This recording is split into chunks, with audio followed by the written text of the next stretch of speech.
Hi everybody, welcome to Galactic Wisdom. I am in Las Vegas right now. I am on the road, I'm touring, I'm doing fun things like going to Area 51, investigating different mountains where different beings live. And so I am outside. Uh, it's very bright behind me. I hope I'm not too silhouetted there. Got a nice tree. Got a nice tree that way. Anyway, Area 51. Yes, I went and had a look at it. And today I'm going to tell you how you can go and see Area 51 if you want to. I don't recommend it. It's not an easy journey, but wow, what an experience I had. So, so basically, Area 51 is up there in the desert, north of Las Vegas, and you can't get close to it unless you have special permission, special clearances. But there have been places, mountains, where you can climb up to and look across at Area 51 and see it from a legally, publicly accessible mountain. Now, apparently, this is what I've read, is that over the last few years, Area 51, the government, the military have been buying up the mountain peaks, the properties, the areas where you can climb up and go and see Area 51. But there is one left. There is one left, and the place is called Tickaboo Peak. And legally, you can climb up Tickaboo Peak, and from Tickaboo Peak, you can look across and actually get a fairly good view of Area 51. So that's what I decided to do.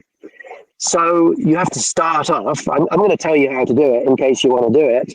But as I say, I don't recommend it because it's not easy.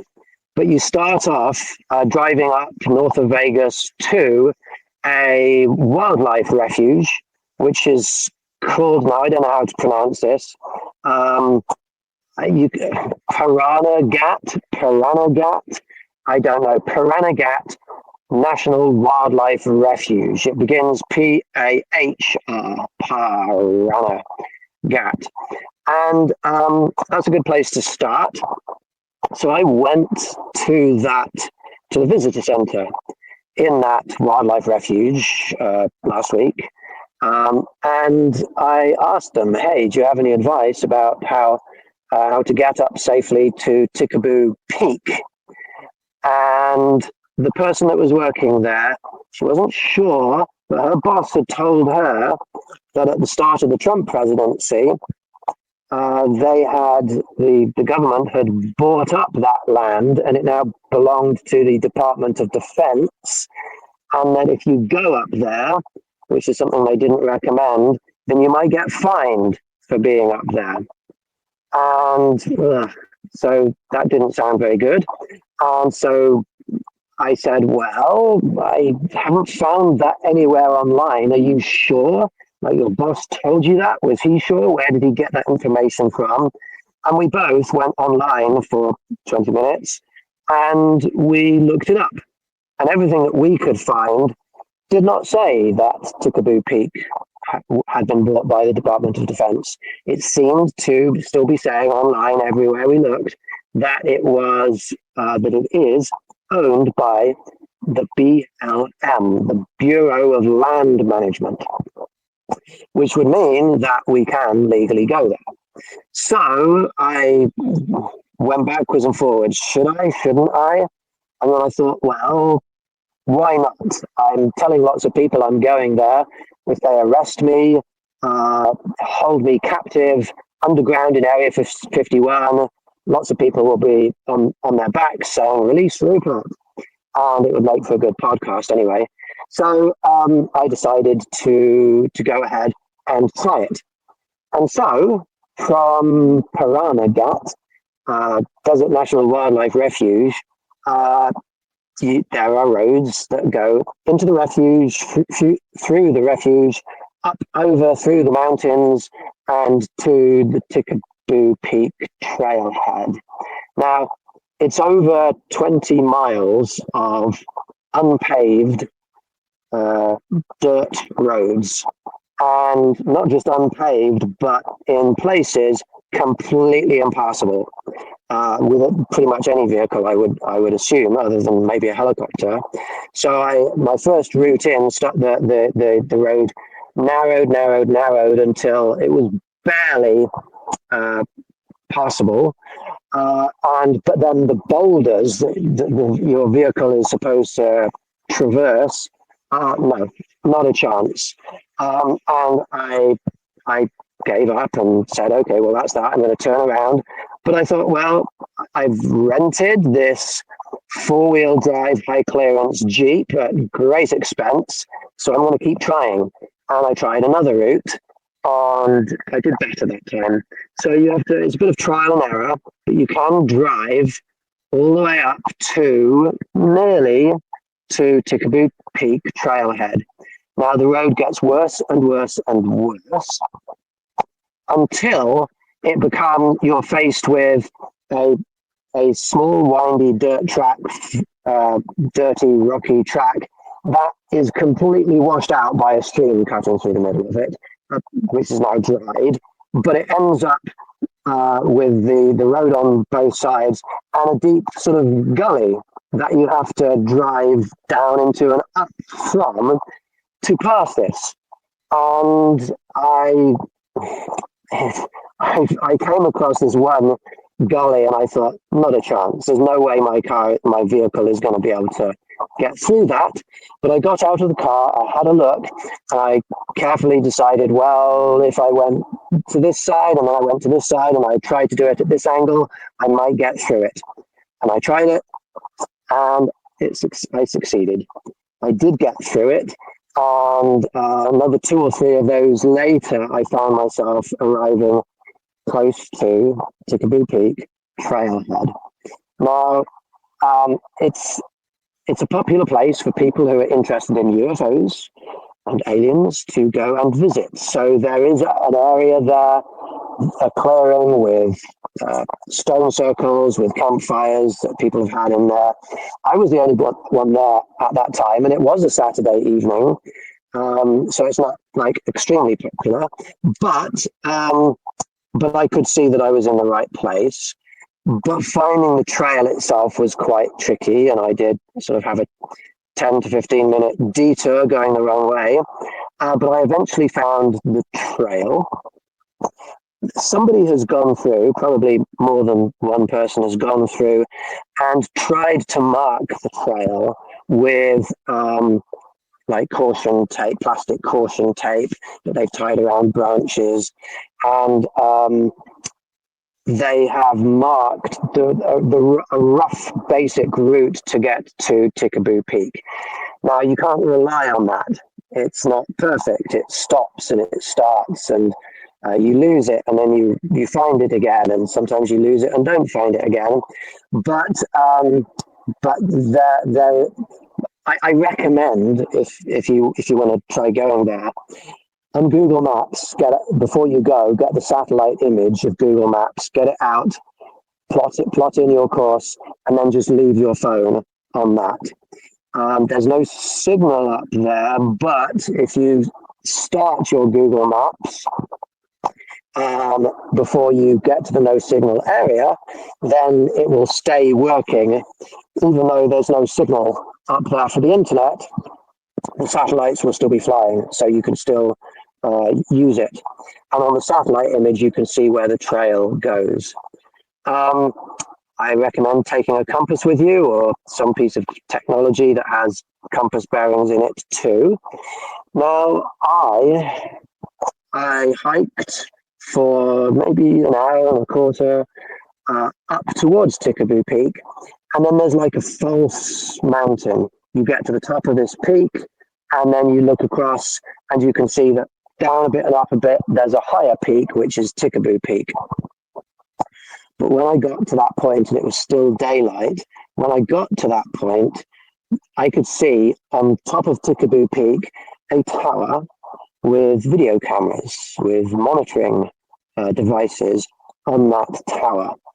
Interestingly enough, they have the same kind of tower at Bradshaw Ranch, which was was the last sort of significant paranormal UFO hotspot that I visited. They have the same kind of tower and the same kind of instruments. And at Bradshaw Ranch, they say on their signs that this is a station for measuring the climate. Well, it turns out that they say the same thing with very similar signs on Tickaboo Peak. But I wasn't prepared to go straight to that peak because I realized that as soon as I got up there, Area 51 would probably know that I was there. And so I decided to wait until it was night time and then go over the top of the false peak and then find my way up to the Tickaboo Peak. I figured, they're going to know that I'm there even in the dark, but if I go during the daytime, then they're going to decide not to fly anything at nighttime. But if I were to wait until nighttime, they might be flying stuff above Area 51 that I might be able to catch a glimpse of before they bring them back down. So that's what I did. And I laid on this steep mountain slope full of rocky, loose rocks, boulders, scree. And I just sort of caught up with my emails on my phone. Now, as I'm lying on my back on this hillside, looking at my phone, in the sky, which is still daylit, there was a very bright light appear. Bright enough that it made me look away from my phone, and I saw it disappear. And I did not know what that was. This is daylight. It was as though light, like a sun had just appeared and then disappeared in the sky. And I thought, well, that's interesting. And I looked and I waited and I watched and nothing happened. Okay, maybe I imagined it. I'm not sure. 10 minutes later, I'm looking at my phone again, but I positioned it a little bit more sort of upwards so that if anything else came into the sky, I would see it. And I did see it. And what came into the sky was a very, very bright, luminous, fiery object. It was a fire in the sky. And it appeared out of nowhere, and it moved along at about this speed, and then it disappeared into nowhere. It didn't have a well-defined shape, like a structured craft, but it was, this is, again, I'm saying this is daytime, and it would have had to be an extremely bright meteor to light up the sky like that during the day. But it was moving too slow to be a meteor. I've seen thousands of meteors in my life, and this appeared out of nowhere and moved across and then disappeared into nowhere.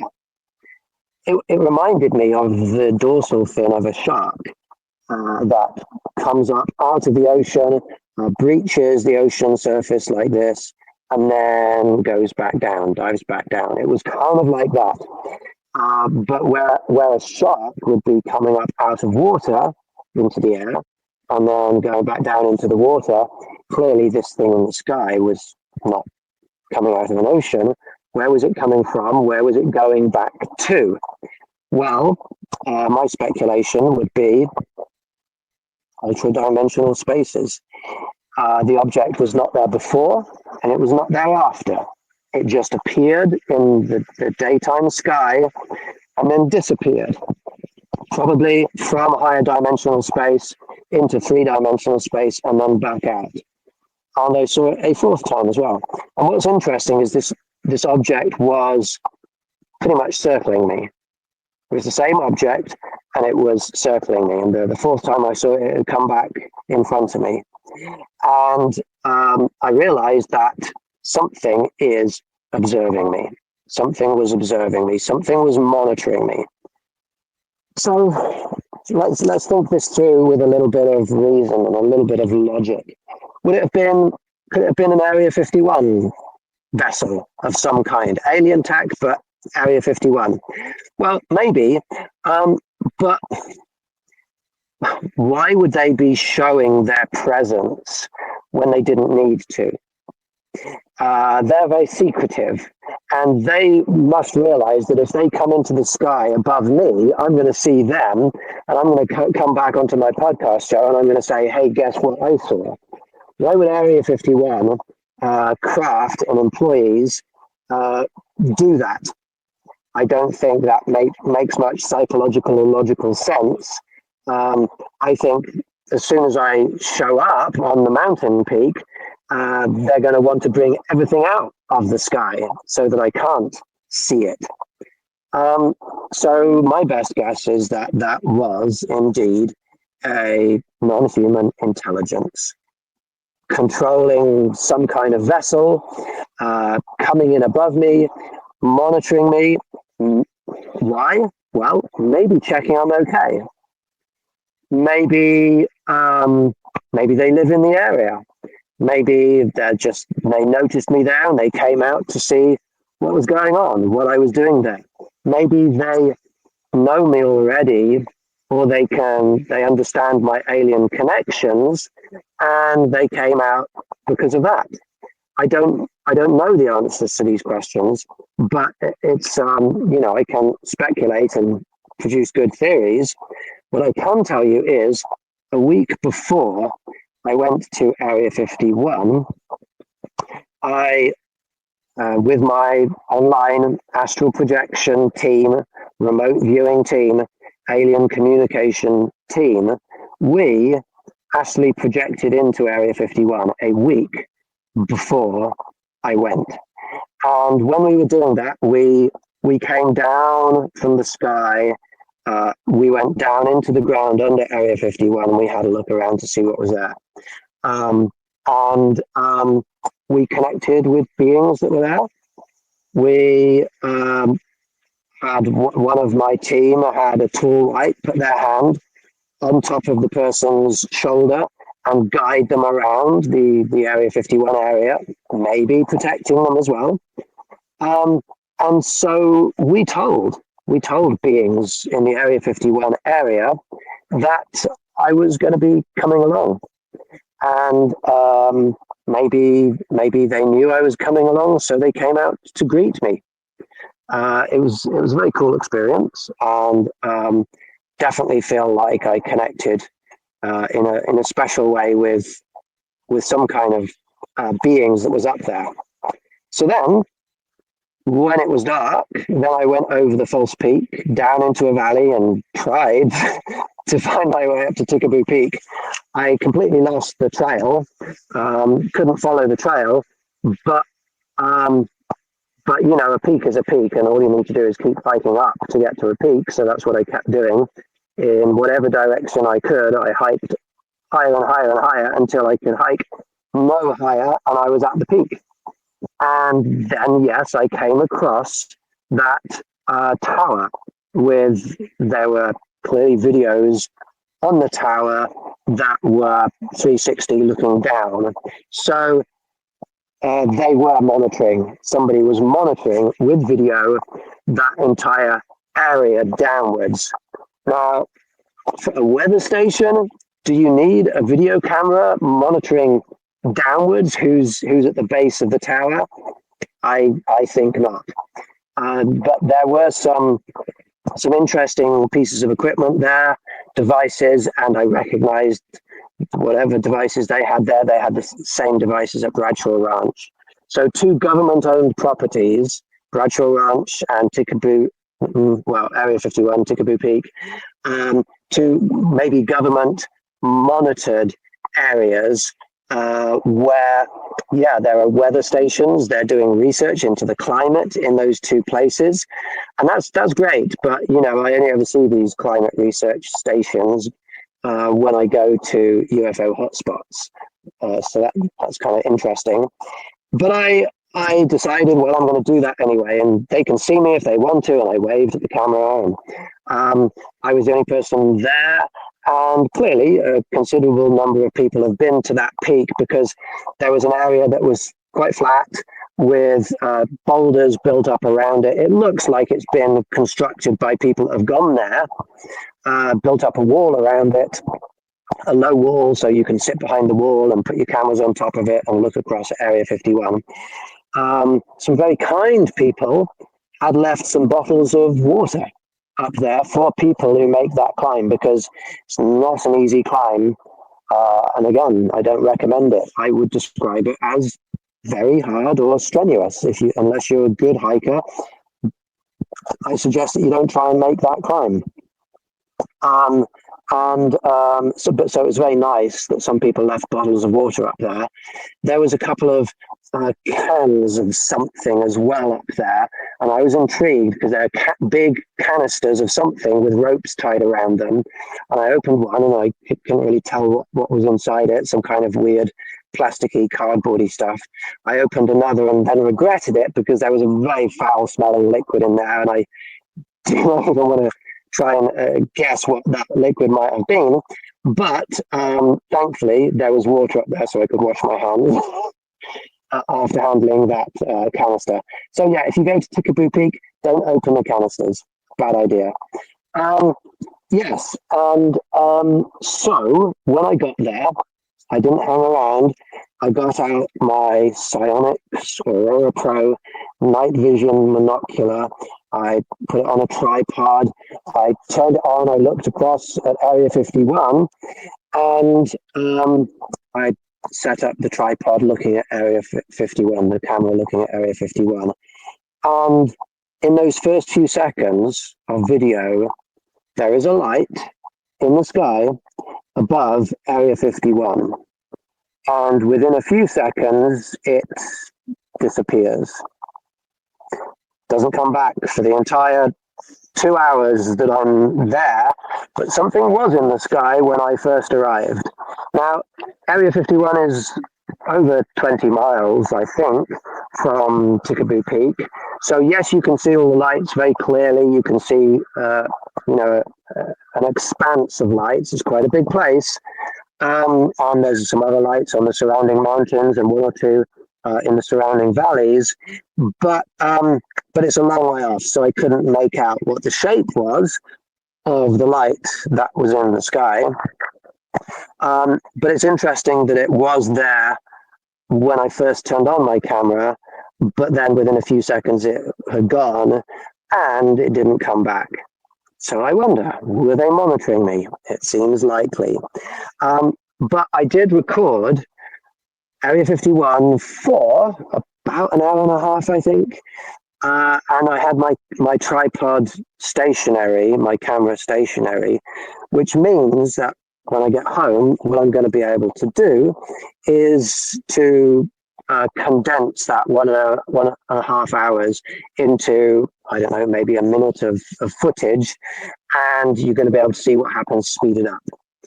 And I previewed this a little bit on my laptop, and although I didn't notice much going on in the sky, there were definitely like flashing craft, military craft in the sky. One or two things moving through the sky. I'm not sure. Nothing obviously alien. But soon after I arrived at the peak, a light appeared maybe 2/3 of the way from Area 51 to me. Down in the valley below me, a few miles away, a light appeared. And when I saw that, I thought, oh, this is interesting. What's going on here? And it was slowly moving towards me. That's what it seemed to me. And I thought, hey, have I inadvertently got their attention, and now they're sending the troops to intercept me? Is a helicopter going to swoop up from the valley over me and fire tranquilizer darts into me, or whoosh me away into a UFO? That would have been fun. But as I watched this thing, and as I watched the speeded up video, you could see that it was very probably something driving around on the floor. It's driving towards me, driving to the side, driving backwards and forwards all over the place. I guess security, making sure that nobody's trying to approach Area 51 from that direction. Now, I was just about ready to leave after a couple of hours, and I looked across to the north. I had been looking west to Area 51, but then I looked up to the north. And I noticed something that I've seen at a few locations that I've visited uh, that are UFO hotspots, alien related. And what I saw was in the sky, lights appearing, moving lights appearing, and accelerating off up into the sky towards space. And sometimes two sort of parallel to each other and then diverging off and accelerating up into the sky. Now, there's nothing unusual about seeing aircraft in the air, even at night time, but these didn't have flashing lights on, and it was almost a continuous stream of these lights emerging out of the sky in one location, flying up to the right, so that would be, I guess, towards the east, and accelerating off into space. Now, I've seen that, as I say, I've seen that in a few places. I saw that when I went to the Martha Lights. I saw that in Minnesota, in the middle of nowhere. I saw that same thing above Area 51, actually, when I went to the Desert National Wildlife Refuge. And where else did I see it? Bradshaw Ranch as well.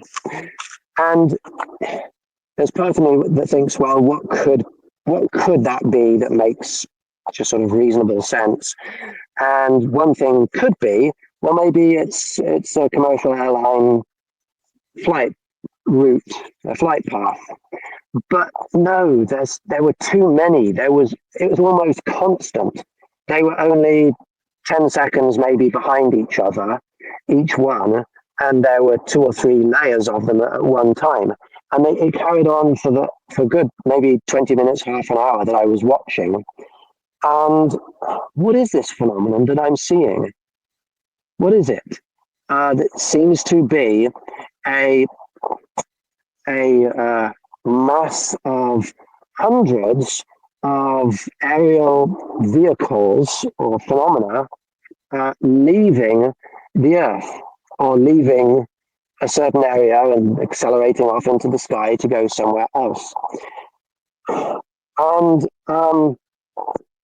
I mean, I don't think it's going to be commercial craft, because they've got to have more time in between each craft for safety reasons.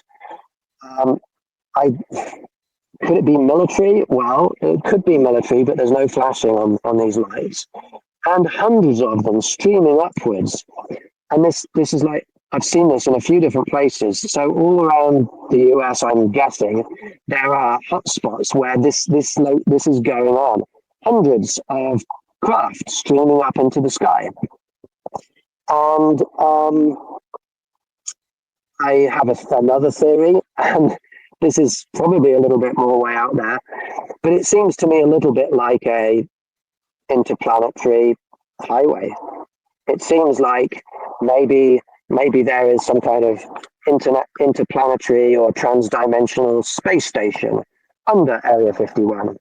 And certain time of the night, they decide, okay, now let's let all of the craft swarm out of inside our planet and fly off into space in places where they're less likely to be seen because they're remote locations, close to military bases, so that the military can keep an eye on it. I don't know, but that's one of my speculations.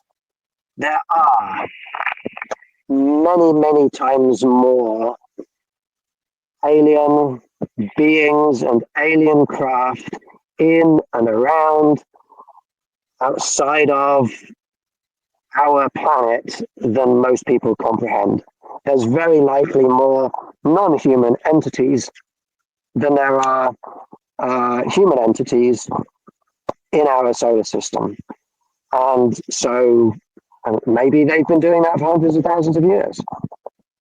Maybe that's one of the reasons why Area 51 was set up there, and why Bradshaw Ranch, where the government bought that place. Maybe it's all tied together. I don't know. I'm speculating with maybes. I'm starting to sound like ancient aliens. Is it possible that? That's their favourite sentence to start with. They're very unwilling to actually commit themselves to making any conclusions. Anyway, that was my experience at Area 51. I did then try and hike back in the dark, and it started off okay because, as I said, that those ribbons, those plastic ribbons had been tied around trees, branches, and I actually got a fair distance away from the peak before I then lost those.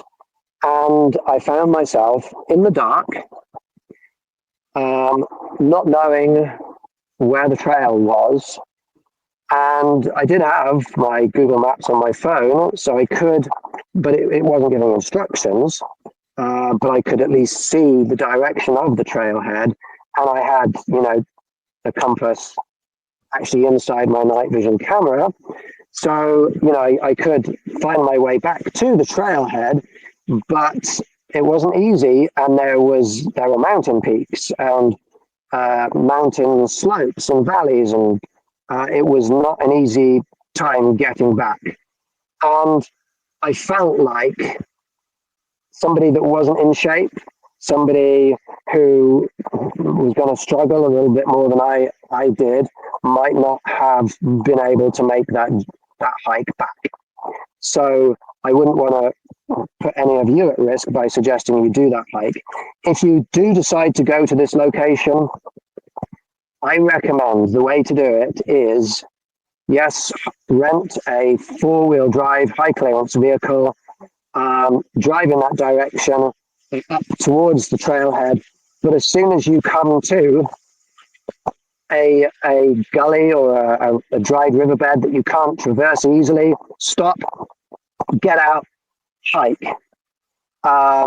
Even if it's turns it into a 4-mile hike instead of a 1-mile hike, hike it so your vehicle doesn't get stuck, and hike up to Tickaboo Peak in daylight, and then don't try and hike back during the night.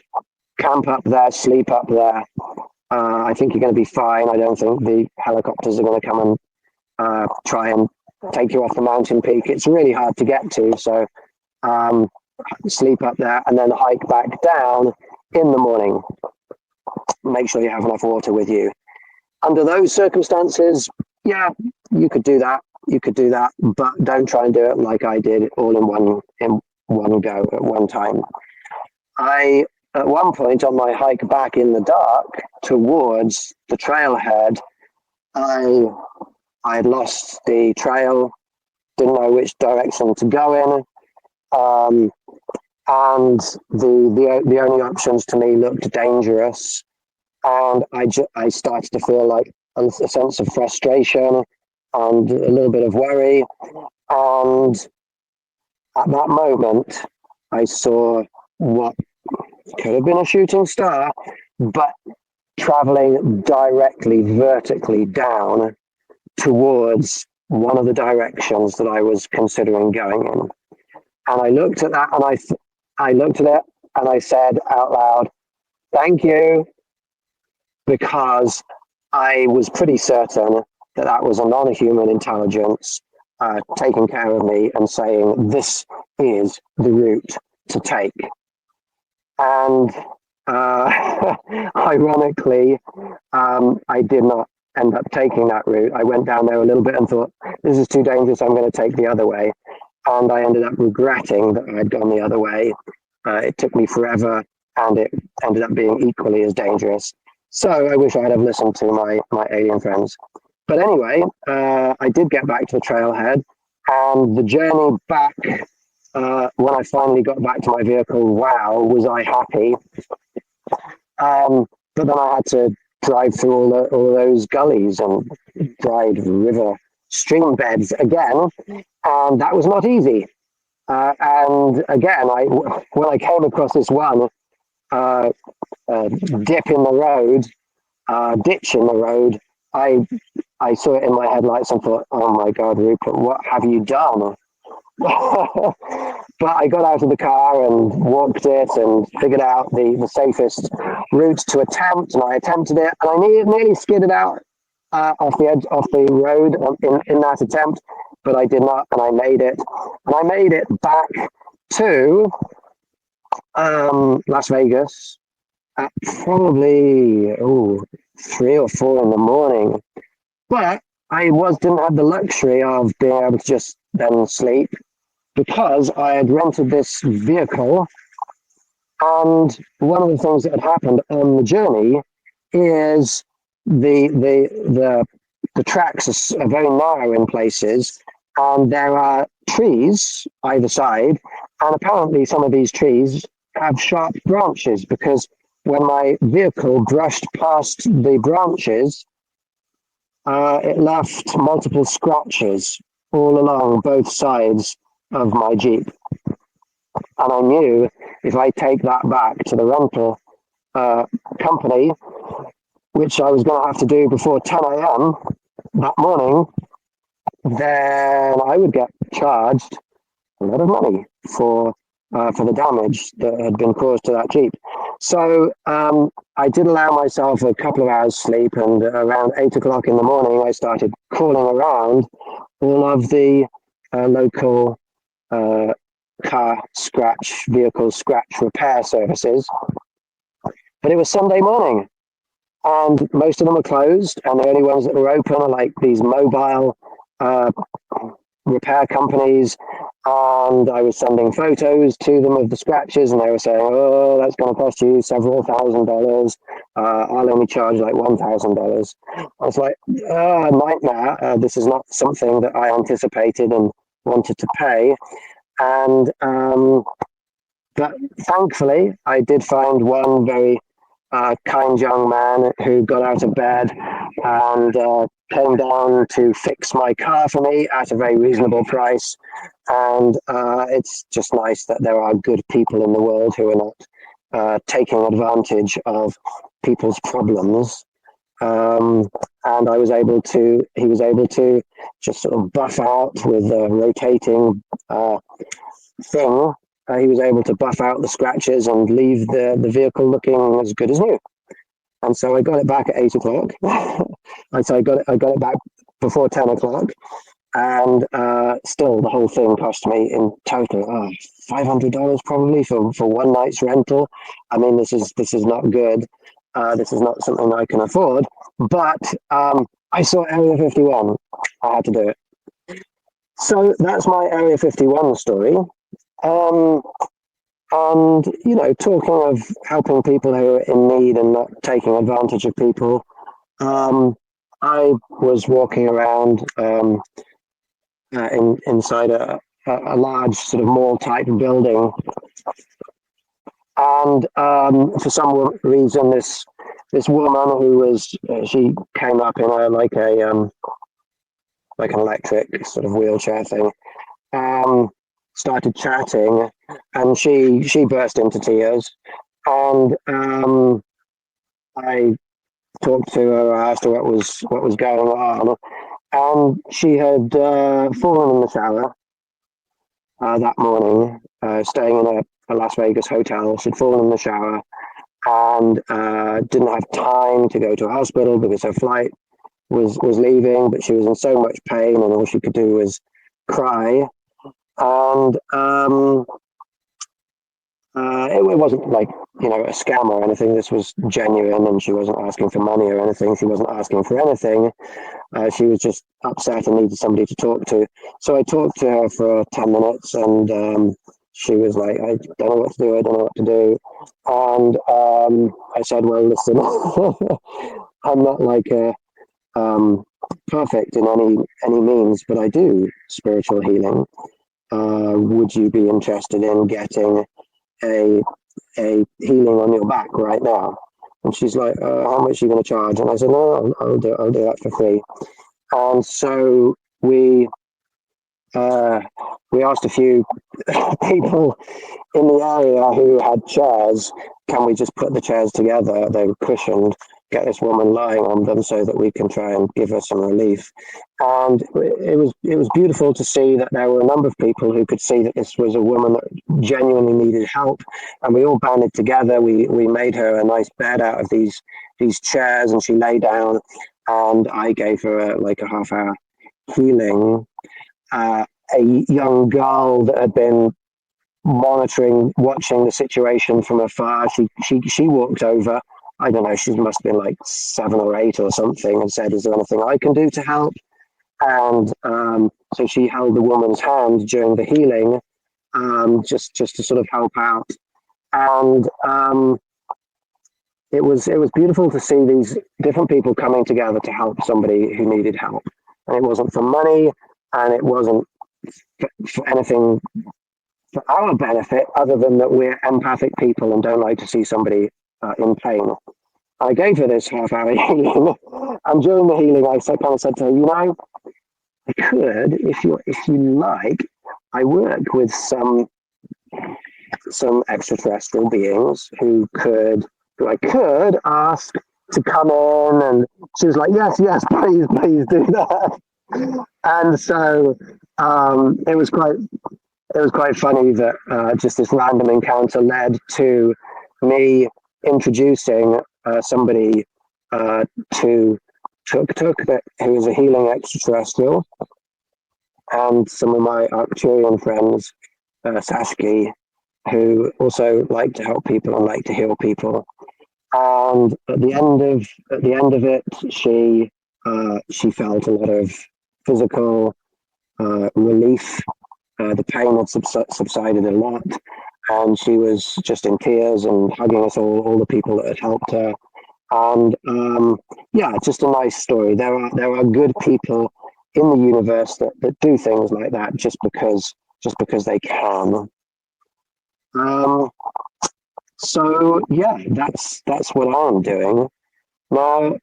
The next thing on my list of adventures is, after I've met up with a few friends around Las Vegas in a few days' time, I'm going to head back to Sedona.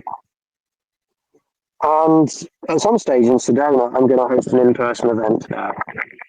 It's going to be maybe 2 or 3 events, but it'll be an event that I will invite all of you to come along to if you want to. A big part of my events is just making friends. It's one of the most healing things that human beings can experience, is to make good friends with good people. So I will be doing that in Sedona, and I will be hosting alien contact events where we will reach out to different beings. It's interesting that I get drawn in certain directions. When I left my house in California and I headed out to Vegas, I knew I was heading to Vegas, and I knew I might be gone, well, anywhere from between 2 weeks to 2 months. And I kind of knew that I was supposed to not plan too far ahead because of the different options and possibilities that might be put in my path. And then randomly, while I'm here in Vegas, I got emails from somebody who came to some of my events last year in Sedona. She came to one event and was just astonished and amazed at everything that happened. It was like the strongest contact experiences she'd ever had. And she felt like the love of the group and the friendship of the group. So she came to a second event last year. We went over to Sickleys National Forest, where Travis Walton experienced the fire in the sky. She had an amazing experience there. And we also did Phoenix last year. It was part of my tour. And so she'd come to 3 of my events before, and it had been on her mind and her heart that she needed to connect with me and come to more of my activities. And so she reached out and said, Sedona would be a great place to meet up. And It's like that was uh, one of the next spots that I wanted to add to my list.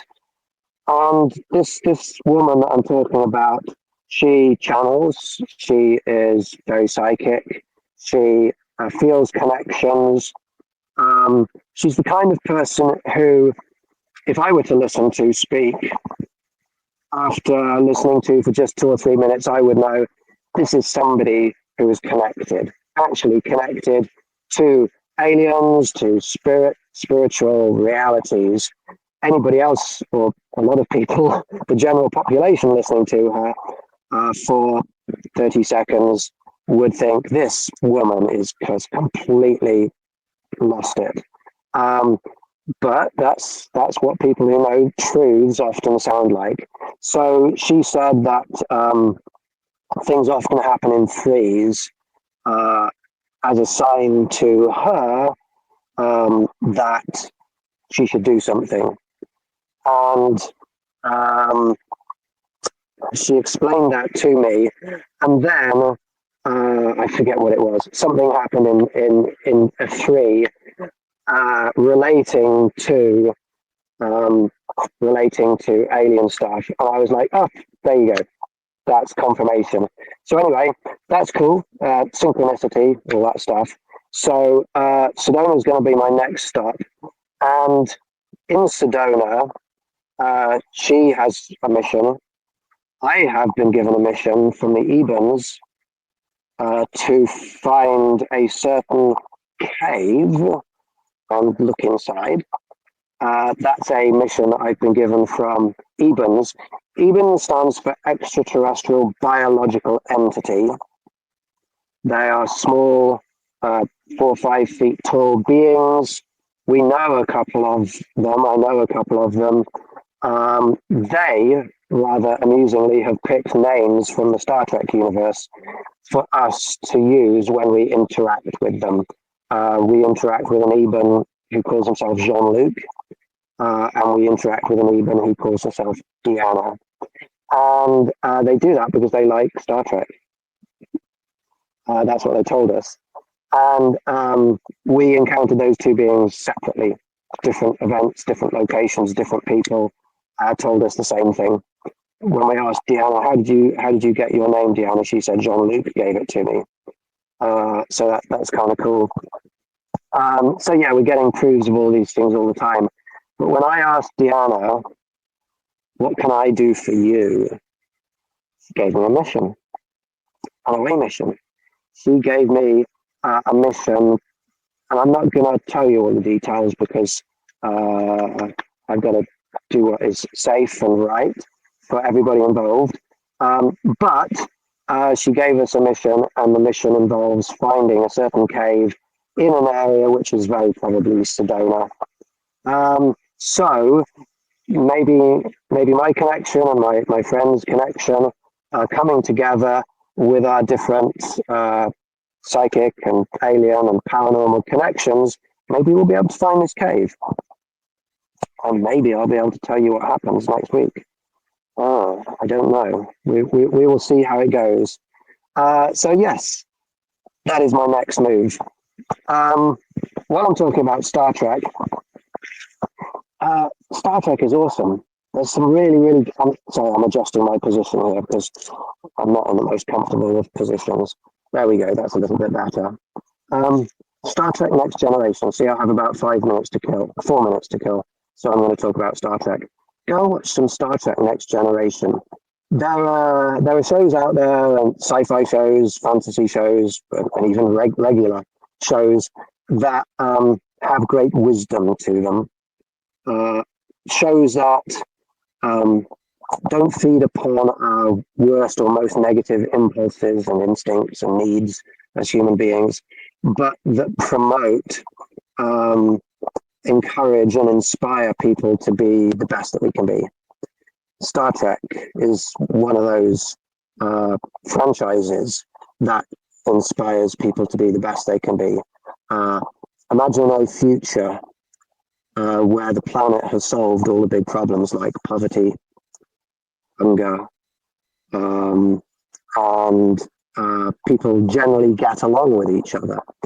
Imagine a future in which humanity has joined, or the Earth has joined, a united federation of planets that cooperate with each other, that have formed friendships with each other. That would be a great future to have. Some people think that Gene Roddenberry, who created Star Trek, actually knew the truth about there being a real federation of united species in the universe. And in fact, in my online meetings, connect with the group that we call the Galactic Council. In fact, they're probably not galaxy wide. It's a big place and needs more than one council.